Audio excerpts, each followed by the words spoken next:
Tommaso Napoli, ci ritroviamo a commentare intanto la quarta vittoria consecutiva della Don Carlo tra campionato e coppa, una partita che, come si poteva intuire alla vigilia, non è stata facile all'inizio, poi una volta stappata la gara la squadra è andata in controllo. No, perché i primi 15-20 minuti abbiamo avuto sia occasioni noi, ma hanno avuto anche due occasioni limpide il Casteldaccia, soprattutto nel colpo di testa di Graziano dove il portiere è stato anche bravo, parlo di Salvo. Poi quando riesce a fare l'1-2 con due gol, uno sul rigore e un altro un tiro da 25-30 metri di Cerniglia che va quasi sotto l'incrocio dei pali, allora lì hanno accusato un po' il colpo. Poi abbiamo fatto il 3-0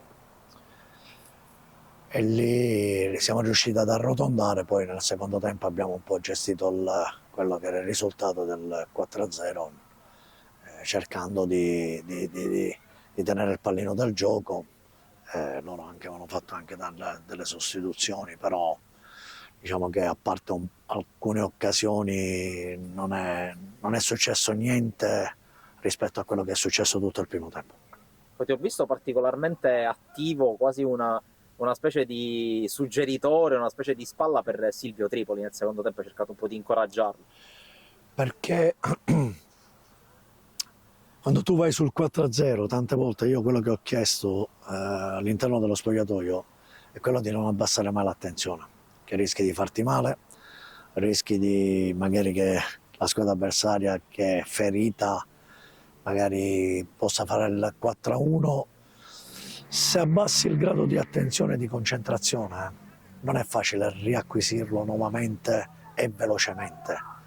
Lo hai perso e lo hai perso anche per tutto il secondo tempo, per cui mi arrabbiavo perché non dovevamo mollare e soprattutto mi arrabbiavo perché i miei attaccanti voglio sempre che il primo impatto di pressing o di pressione parte sempre da loro. E se li facciamo giocare facili ti salta un po' tutto il resto della pressione o del pressing. Ultima battuta su Stefano Cerniglia, poi, prima di Marsala non segnava da 2 anni, ora è a 3 gol in 8 giorni, è scattato il click anche a lui. Non è che è scattato il click, io dico sempre che questi ragazzi lavorando, facendo sacrifici, per come noi giochiamo, possono segnare un po' tutti. Dice ma mister sei presuntuoso? No, non sono presuntuoso. Giochiamo con le mezzale che si inseriscono, con i quinti che vanno alla conclusione, con dei calci piazzati anche per i nostri difensori, con i due attaccanti. Per cui oggigiorno il calcio moderno non è più l'attaccante che segna. Diciamo che la finalizzazione di tutto il gioco è sempre l'attaccante, se giochi con uno o con due. Però ormai il calcio moderno si può andare a realizzare con più uomini, basta riempire l'area con più uomini e cercare di attaccare tutte le traiettorie dell'area di rigore.